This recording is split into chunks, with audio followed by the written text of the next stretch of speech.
बिस्मिल्लाहिर्रहमानिर्रहीम। अस्सलाम वालेकुम दोस्तों, उम्मीद करता हूँ आप सब खैरियत से होंगे। अल्लाह ताला आप सबको खैरियत से रखे। दोस्तों, मैं आपको फ़रानी मैक चैनल पे खुशामदीद कहता हूँ। दोस्तों, आज की वीडियो में बच्चों के नाम सी से चे से शुरू होते हैं उर्दू मायने के साथ। दोस्तों, अगर आपने अभी तक हमारा चैनल सब्सक्राइब नहीं किया तो प्लीज़ सब्सक्राइब करें और लाइक ज़रूर करें।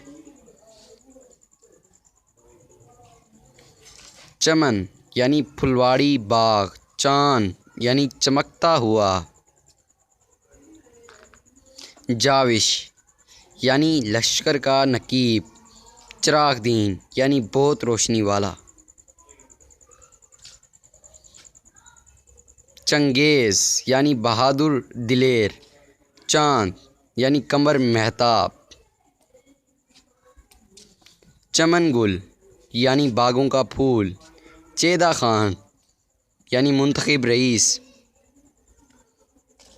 चार्लिस यानी काफ़िले का नकीब। चेसी यानी कुव्वत।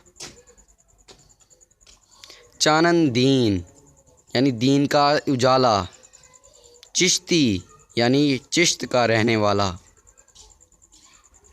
दोस्तों, अगर आप हमारे चैनल पे नए हैं तो हमारी वीडियो को लाइक करें और हमारे चैनल को सब्सक्राइब करें। वीडियो को देखने का शुक्रिया। अल्लाह हाफ़िज़।